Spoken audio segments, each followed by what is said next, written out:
अस्सलाम वालेकुम जी, मैं शेख आप लोगों के साथ। और स्टॉक मार्केट KSE 100 इंडेक्स का थोड़ा सा नेक्स्ट अब क्या ट्रेंड रह सकता है उस हवाले से बात करते हैं जी। सबसे पहले ये जो अभी का एरिया है, जिस एरिया में ये स्टॉक मार्केट है KSE 100 इंडेक्स, ओवरऑल इंडेक्स आपका घूम रहा है, मतलब जहाँ से ये आपको ये पिछले कुछ दिनों से मुसलसल इसी एरिया में रेजिस्टेंस शो हो रही है आपको। और ये बेसिकली रेजिस्टेंस भी मल्टीपल रेजिस्टेंस जब हम चेक करते हैं तो उसमें ये कवर हो सकती है।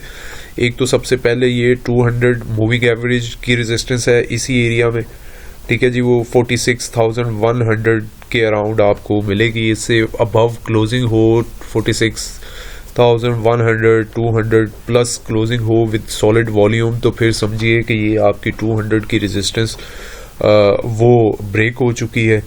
सेकेंडली इसी में एक ट्रेंड लाइन या वो आपको एक रेजिस्टेंस यहाँ पे उस एरिया में ओवरऑल भी है मुसलसल। इस एरिया से पहले भी अगर आप इसका थोड़ा सा रिकॉर्ड चेक करें तो बड़ी सॉलिड रेजिस्टेंस के बाद यहाँ से मार्केट डाउन आ जाती है। और एक तो ये एरिया है, इसके बाद भी एक और एरिया भी है जहाँ पे बड़ी सॉलिड रेजिस्टेंस है, और वो भी एक जो एरिया बनता है वो 47,500 400 से लेके 4800 के दरमियान, 48,000 के दरमियान एक एरिया बनता है। ये दो एरियाज बड़े क्रूशल एरियाज हैं। यहाँ पर बुल्स अक्सर एग्जॉस्शन शो करते हैं, प्लस यहाँ पे बड़े प्लेयर्स थोड़े से केयरफुल अप्रोच अडॉप्ट करते हैं। और अभी का जो एरिया है ये भी उसी एरिया में कवर हो रहा है जी। यहाँ पे भी बुल्स काफ़ी एग्जॉस्शन शो कर रहे हैं पिछले कुछ दिनों से। अगर आप इसको थोड़ा सा चेक करिए तो ये क्या करता है जी, मार्केट टच करती है 46,200 प्लस या 46,100 प्लस के करीब जाती है, और क्लोजिंग के टाइम पे ये वापस डाउन आती है और ये 46,000 से नीचे नीचे क्लोजिंग दे रही है। सिर्फ एक बार हुआ है कि ये 46,000 प्लस पे क्लोज हुआ है, लेकिन वेरी नेक्स्ट डे दोबारा से वो वापस अपने एरिया में आ चुका है। तो एक तो ये है जी। एक इसकी ओवरऑल हिस्टोरिकल 2-3 तरह की रेजिस्टेंस है। एक मैंने आपको बता दिया 200 की, एक ऊपर ये हॉरिजॉन्टल रेजिस्टेंस है, प्लस एक हिस्टोरिकल इसकी एक ट्रेंड लाइन रेजिस्टेंस भी बन रही है, और वो बन रही है जी 45,900 के करीब। उससे अबव क्लोजिंग इतनी कोई सॉलिड क्लोजिंग अभी तक नहीं आई कि जिसको हम कहें कि जी अब ये ब्रेक हो चुकी है जी बड़े सॉलिड वॉल्यूम के साथ। तो इस वजह से इस एरिया में मैं ये रिकमेंड करता हूँ, या मैं समझता हूँ कि प्रॉफिट टेकिंग आएगी। आपके जो आइटम्स हाई साइड पे बाइंग की गई है जिसमें, और जो अच्छा खासा गेन दे चुके हैं ये पिछले 2-4 वीक्स में, उनमें प्रॉफिट टेकिंग आपको करनी चाहिए। प्लस अगर आपने बाइंग ही बहुत हाई साइड पे की है तो अपना कुछ उस स्टॉप लॉस उस स्क्रिप्ट का स्पेसिफिक जो भी बन रहा हो, वो अब जाहिर बात है आपको पता है इतने स्क्रिप्ट्स हैं कौन कौन सा आपके पास है, तो उसके स्टॉप लॉस पे या तो आप 100% सेलिंग कर दें, या आपको लगे कि उसमें अभी बुल्स एक्टिव हैं लेकिन बीच बीच में थोड़ी थोड़ी प्रॉफिटिंग आ रही है, तो फिर आप ऐसा करिए कि 50% क्वांटिटी उसकी आप सेल करिए। और जब वो मार्केट और वो स्क्रिप्ट स्टेबल हो जाएगा तो वहाँ पे रीबाय करके अपनी एक एवरेज अच्छी कर सकते हैं। तो ये 2-3 ऑप्शंस हो सकती हैं। और प्लस जो नेक्स्ट ये वाला जो क्वार्टर है, इसमें कौन से सेक्टर्स आपके लिए सबसे ज़्यादा अट्रैक्टिव हो सकते हैं, वो वही सेक्टर्स हैं जी। इंश्योरेंस सेक्टर है और उसके अलावा बैंकिंग सेक्टर है। ये क्वार्टर इनके लिए बड़ा सॉलिड होता है, मोस्टली मेजॉरिटी केसेस में ऐसे ही होता है। तो एक तो ये है। बाकी 1 से 1.5 मंथ के लिए थोड़ा सा बहुत ज़्यादा नहीं लेकिन थोड़ा सा फर्टिलाइजर सेक्टर में आप अक्यूमुलेशन कर सकते हैं। तो ये 2 सेक्टर्स मेन हैं। बाकी ये है, बाकी इसके अलावा ये है कि जो स्क्रिप्ट्स आपके हाई साइड पे बाय किए हुए हैं उनकी स्ट्रेटजी बता दी है आपको।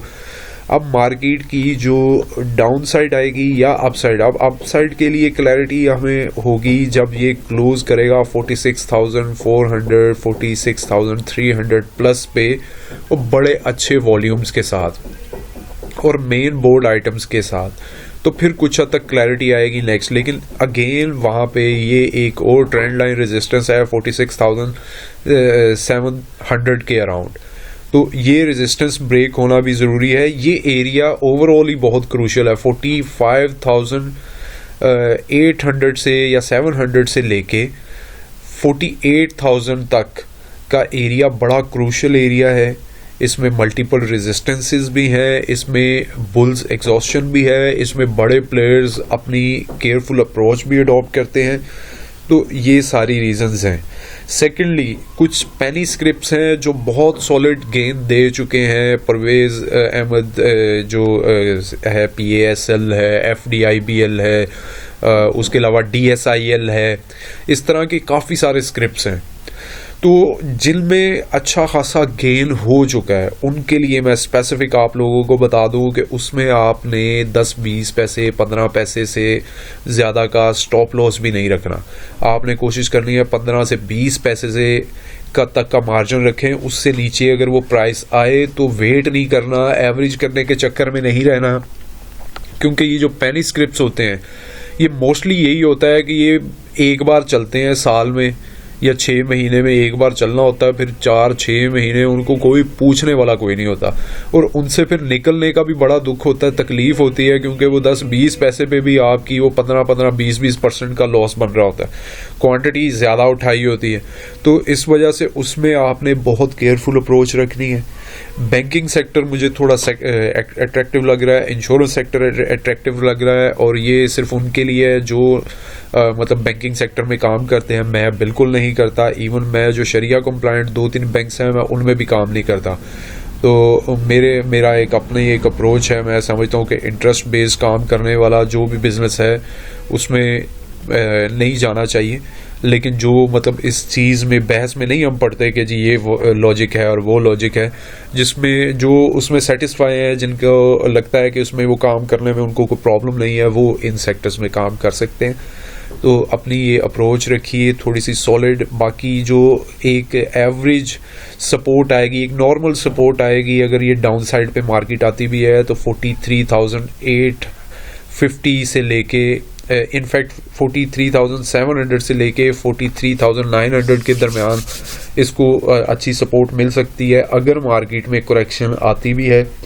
और इन केस यहाँ पे इंडेक्स नहीं रुकता तो सेकंड सपोर्ट जो रीजनेबल सपोर्टिंग एरिया है वो 42,200 से लेके 42,900 के दरमियान है। यहाँ से इसको बाउंस बैक करना ही करना चाहिए मार्केट को। लेकिन ये मैं इस केस में कह रहा हूँ अगर बड़ी हैवी करेक्शन आती है तो इसके बाद का एरिया तो फिर वही रह जाता है जहाँ से बहुत पहले इसने बहुत ही डाउन जाके तो सपोर्ट ली थी 38,000 के करीब, 39,000 38,000। लेकिन ज़ाती तौर पे मुझे लगता है कि यहाँ पे करेक्शन ज़रूर आएगी, लेकिन करेक्शन आएगी 44,000 43,800 इसके अराउंड तक। लेट्स सी क्या बनता है मार्केट में। अपना जो प्रॉफिट टेकिंग और केयरफुल अप्रोच, स्टॉप लॉसेस, उसके लिए एक्टिव रहिए। जिन सेक्टर्स ने बहुत अच्छे गेन दे दिए हैं, जिन कंपनीज ने बड़े सॉलिड गेन दे दिए हैं, उसमें तो आप डेफिनेटली ज़्यादा केयरफुल अप्रोच रखिए। चैनल सब्सक्राइब कर लीजिए, दुआओं में याद रखिए। अल्लाह हाफिज़।